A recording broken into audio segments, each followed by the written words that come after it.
Kasus pembunuhan Vina dan kekasihnya Rizky alias Eki yang terjadi pada 2016 silam di Cirebon masih menuai sorotan dari berbagai kalangan. Bahkan Presiden Joko Widodo ikut memberikan respon kasus Vina Cirebon yang belakangan menjadi pemberitaan di tengah masyarakat. Presiden Joko Widodo memerintahkan Kapolri Jenderal Polisi Listio Sigit Prabowo untuk mengawal penuntasan kasus tewasnya Vina Cirebon. Presiden meminta pengungkapan kasus tersebut dilakukan secara transparan dan terbuka. Saya sudah menyampaikan agar kasus itu betul-betul dikawal dan transparan terbuka semuanya. Tidak ada yang perlu ditutup-tutupi. Kalau ada. Sementara itu, Polri menyatakan bakal terbuka dalam proses penanganan kasus pembunuhan Vina dan Eki di Cirebon, Jawa Barat. Kadif Humas Polri, Irjen Pol Sandi Nugroho, mempersilakan semua pihak yang memiliki bukti atau informasi baru untuk menyampaikan ke penyidik. Keterbukaan polisi menerima informasi apapun semata untuk membuat kasus dugaan pembunuhan berencana itu terang benderang. Tentu saja ini menjadi penyemangat bagi Polri bahwa dalam menyidik kasus Vina ini Polri nggak sendiri. Polri didukung oleh banyak pihak, Polri diperhatikan oleh banyak pihak untuk bisa kasus ini bisa menjadi lebih terang benderang lagi. Maka dari itu, kalau memang ada alat bukti, keterangan-keterangan yang lainnya ataupun informasi yang bisa mengungkap lebih terang benderang kasus ini, kami sangat menunggu dan sangat berterima kasih untuk bisa mengawasi ini. Penanganan kasus pembunuhan Vina dan Eki yang terjadi 8 tahun lalu menuai sorotan publik lantaran dinilai ada kejanggalan di dalamnya. Polda Jawa Barat meralat jumlah buronan yang masuk daftar pencarian orang atau DPO 3 menjadi 1. Sebelumnya, polisi berhasil menangkap tersangka bernama Peggy Setiawan yang buron 8 tahun yang diduga sebagai otak pembunuhan Vina dan Eki. Lantas, akankah kasus pembunuhan Vina yang telah 8 tahun akan diusut tuntas usai Presiden Jokowi perintahkan Kapolri untuk mengawal kasus Vina? Akankah ada fakta baru yang terungkap di balik pengungkapan kasus tersebut? Tim TV One mengabarkan.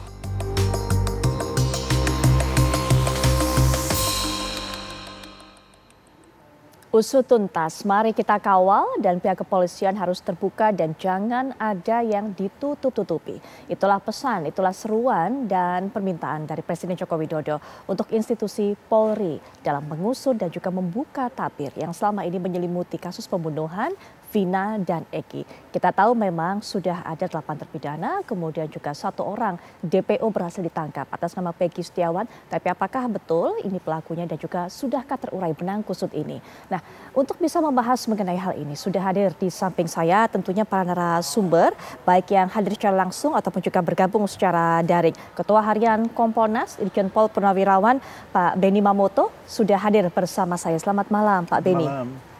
Baik, dan juga sebagai narasumber berikutnya akan memberikan pandangan dari sudut hukum pidana. Sudah hadir dan juga bergabung juga dengan kita Prof. Suparji Ahmad. Assalamualaikum warahmatullahi wabarakatuh. Selamat malam, Prof. Suparji. Baik, selamat datang. Silakan duduk, Prof. Suparji. Dan juga kita sudah terhubung, hadir juga secara daring, yaitu kuasa hukum dari Peggy Setiawan, Ibu Sugianti Iriani atau Ibu Yanti. Assalamualaikum warahmatullahi wabarakatuh. Selamat malam, Bu Yanti.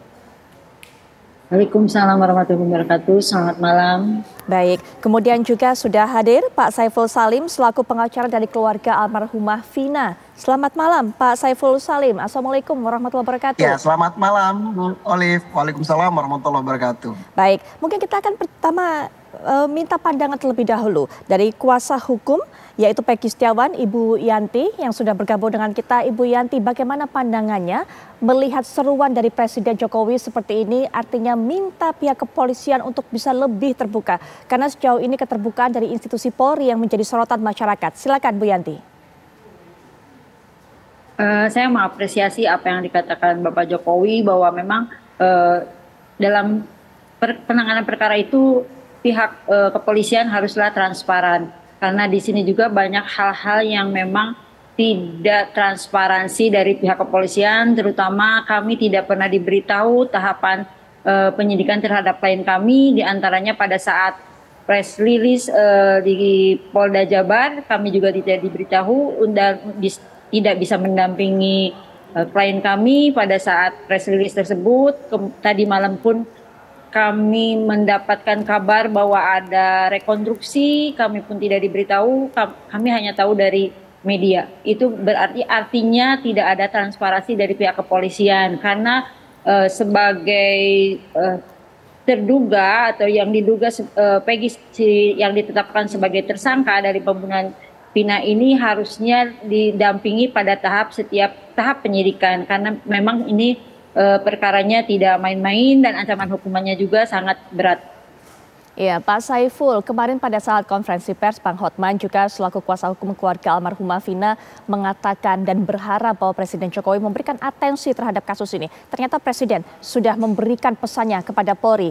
Apa yang kemudian Anda tangkap dari hal ini atau pesan ini? Akankah kemudian ini membuat Polri lebih serius untuk bisa membukanya?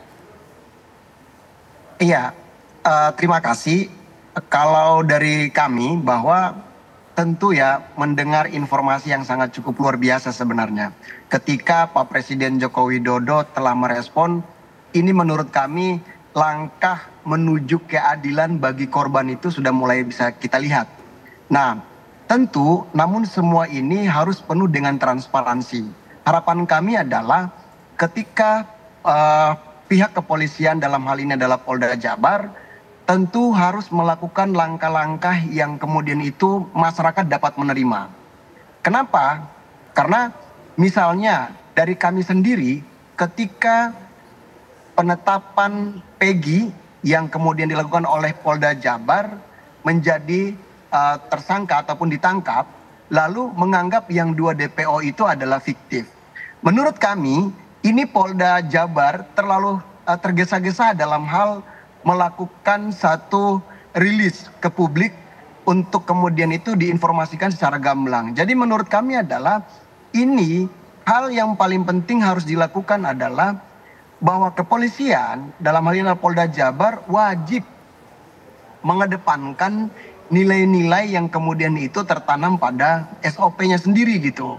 Menurut kami bahwa sampai hari ini keterbukaan antara Polda Jabar dengan kami itu memang masih minim informasi. Oleh sebab itu tanggapan kami terkait dengan Kepolisian Republik Indonesia terutama untuk Kapolri, kami sebenarnya bukan hanya saja Presiden, karena kami tahu Presiden ini adalah Panglima tertinggi, maka seluruh struktur bawahannya ya harus menjadi atensi juga. Baik. Kami juga perlu meminta kepada Kejaksaan Agung mungkin melalui putusan Kejaksaan Negeri ya mungkin dapat dibuka kembali, begitu juga nanti di Mahkamah Agung melalui Pengadilan Negeri di Cirebon, dan mungkin begitu juga buat Polda gitu yang kemudian ini dibawahi oleh Polri seperti itu.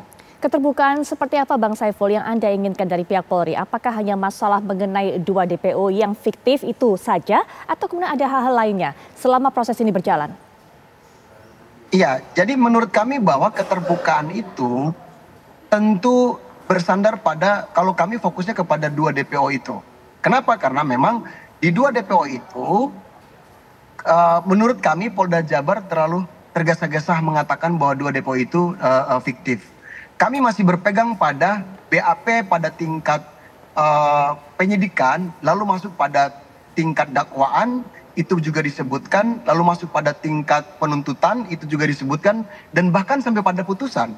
Nah, sampai pada putusan tersebut, itu 3 nama itu masih ada. Baik. Nah, kenapa saat ini hanya 1, lalu yang 2-nya tidak ada? Nah, menurut kami ini ada kesimpang siuran. Oleh sebab itu, keterbukaan ataupun transparansi oleh Polda Jabar ya harus dilakukan. Karena sekarang, apalagi masyarakat ya, mohon maaf sekali, masyarakat sekarang ini bingungkan oleh informasi-informasi yang kemudian beredar. Entah itu melalui TV maupun sosial media. Dan ini sudah menjadi masyarakat meminta ada satu kepastian ataupun keadilan bagi seluruhnya gitu. Baik, kita sudah dengarkan Pak Beni apa yang menjadi pandangan dari kuasa hukum baik almarhumah Vina dan juga Peggy. Kira-kira sama kemudian garis besarnya yang mereka keluhkan, yaitu masalah keterbukaan, transparansi dari pihak kepolisian. Terkesan tergesa-gesa sehingga kemudian semuanya simpang siur, tidak sesuai apa yang disampaikan saat ini dengan pada awal dulu. Pak Benny bagaimana? Ya, jadi pengertian transparansi ini juga harus jelas dulu ya. Tidak berarti bahwa telanjang semuanya strategi yang dibuat, langkah yang ini harus diceritakan, tidak. Tetapi setidaknya kalau menurut kami ya, memang perlu dikomunikasikan ketika mau melakukan langkah-langkah di mana melibatkan klien dari lawyer tadi.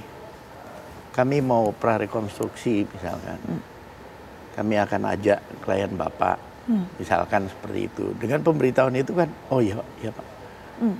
Tapi nanti sementara karena kita masih persiapan, jadi mungkin tidak perlu mendampingi karena nanti pada saat rekonstruksinya lah itu nanti bisa didampingi. Seperti itu contohnya. Baik. Jadi komunikasi menjadi penting. Ini juga akan nanti bisa dimaknai bentuk transparansi. Sekali lagi, kalau soal strategi penyidikan segala macam memang tidak boleh dibuka. Karena apa? Nanti dibaca oleh pihak-pihak yang menjadi target kan. Dia sudah akan menghindar, dia sudah akan menutup, dia sudah akan atur strategi pengingkaran dan sebagainya. Ini perlu dipahami oleh seluruh masyarakat. Kemudian berkaitan dengan masalah rilis.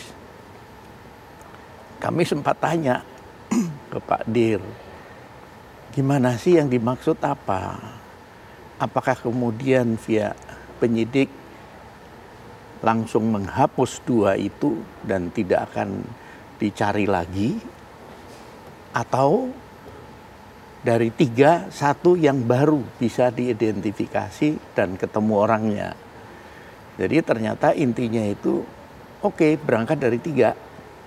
Dari hasil konfirmasi kepada napi, temennya, saksi ini ketemulah 1. Nah untuk yang 2 dicari, belum ketemu jawabnya. Oke.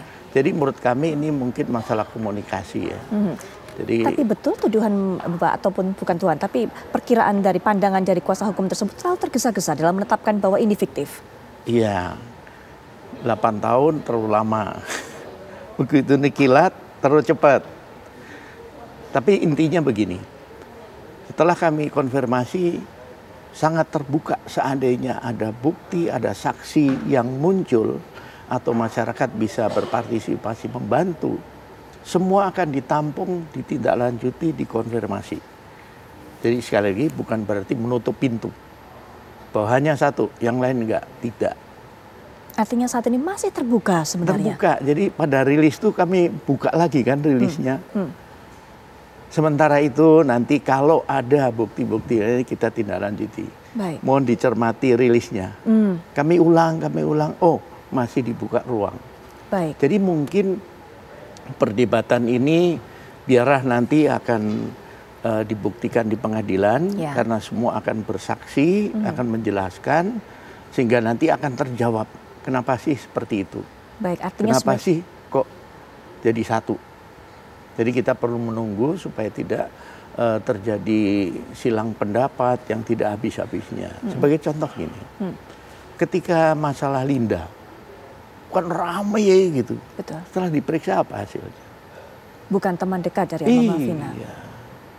Jadi biarlah fakta yang teruji itulah yang kita pegang. Baik. Bukan informasi dari media sosial yang silang pendapat, sumbernya tidak jelas. Itu memang bikin bingung. Tapi mungkin juga pada kesempatan ini Pak Benny, mungkin kita bisa juga memberikan informasi kepada masyarakat bahwa sesungguhnya bukan fiktif, tapi artinya masih dibuka ruang. Betul. Masih bisa ada kemungkinan untuk ada 2 DPO lainnya, asal ada barang bukti lainnya. Betul. Begitu? Betul, jadi bukan berarti menafikan amar putusan. 3 kok langsung dihapus tinggal 1, bukan itu maksudnya. Dari hasil penelusuran baru ketemu 1. Yang 2 seandainya ada bukti-bukti saksi atau yang ini menguatkan tetap jalan. Tapi seharusnya juga pola penyampaian ini juga harus dikoreksi memang, juga. Ya, itu dia. Ya. Nah, mungkin Prof juga bisa memberikan pandangan. Tadi salah satu yang dikeluhkan oleh Ibu Yanti adalah hak-haknya tidak didapatkan. Artinya tidak mendapatkan informasi dari pihak kepolisian. Sejauh ini prosesnya seperti apa? Tidak mendapatkan info saat rilis, tidak mendapatkan info saat prarekonstruksi. Prof Suparji, apa sebenarnya menjadi hak seharusnya dari kuasa hukum Peggy ini? Ya, pertama memang soal transparansi itu akan menjadi salah satu nafas dalam proses penegakan hukum, termasuk kemudian penyidikan, dan itu menjadi salah satu asas dalam manajemen penyidikan tindak pidana. Artinya apa? Bahwa itu harus dilaksanakan sebagaimana mestinya. Cuman persoalannya adalah bagaimana mengukur sebuah transparansi tadi. Apakah kemudian semua harus dibuka, apakah hanya hal tertentu. Kembalikan saja kepada aturan, kepada hak-hak misalnya tersangka, didampingi oleh penasihat hukum, terus kemudian mendapatkan perkembangan informasi dan sebagainya. Kalau apa yang disampaikan oleh penasihat hukum tadi itu, saya kira bukan sesuatu hal ya yang kemudian tidak perlu dilakukan. Artinya diberikan saja, misalnya ketika ada ya prarekonstruksi, ketika kemudian ada perkembangan penanganan kasus dan sebagainya. Saya kira bukan suatu hal yang kemudian perlu ditutup-tutupi. Saya kira konteksnya yang lebih dalam lagi adalah ketika Presiden memberikan satu kata kunci, jangan ada yang ditutup-tutupi. Ya. Maka itu adalah menarik. Apakah memang ada sesuatu yang ditutupi? Betul. Apakah sebetulnya tidak ada yang ditutupi sama sekali, tetapi kemudian belum bisa memenuhi harapan publik? Ya, ini saya kira yang perlu kemudian menjadi kerja keras bagi kepolisian ya. Tetapi pada sisi yang lain juga adalah tidak hanya bergantung kepada kepolisian, karena kenyataannya sudah ada proses kejaksaan, ada proses pengadilan, artinya ini sudah ada keputusan, maka menjadi satu hal yang tidak proporsional ya, ketika semuanya adalah disandarkan pada kesalahan kepolisian sekiranya ya, ada sesuatu hal yang tidak benar. Menarik adalah ketika dua nama itu adalah dianggap fiktif kan itu, dan pada kenyataannya adalah bagaimana dua nama tadi muncul dalam salinan putusan, bahkan sampai pada tingkat kasasi. Artinya kalau ini memang betul-betul fiktif, kan proses hukumnya menjadi sesat. Bagaimana kemudian menyebut dua orang dalam salinan putusan, ternyata orang itu tidak ada. Maka perlu diklarifikasi oleh kepolisian, apa makna dari fiktif tadi itu? Apakah kemudian hanya sekedar nama yang disebut, tanpa ada orangnya, atau sebetulnya memang disebut ada, tapi kemudian ternyata belum diketemukan. Baik. Nah itu yang sebetulnya harus dijawab ya. Kalau adanya persepsi bahwa terlalu buru-buru, saya kira harus dijawab bukan soal buru-burunya, tapi ada soal bagaimana keputusan yang menghapus dua orang yang semula DPO menjadi tidak DPO tadi itu. Baik. Kalau yang kemudian muncul bergambar soal fiktif, maka dia patut disesalkan, patut disayangkan bagaimana mekanisme kontrol pada waktu itu. Dalam konteks misalnya polisi melimpahkan pada kejaksaan kemudian dilimpahkan pada pengadilan, proses pengadilan terjadi, kok sampai kemudian dua nama yang mestinya disebut tadi itu ya, terus kemudian ternyata itu tidak ada. Kok itu sampai menjadi salinan putusan yang kita kemudian, bahwa kita akan terjerat pada satu asas ada res judicata, bahwa putusan itu harus dianggap benar, selama belum ada satu putusan di atasnya yang mengoreksinya.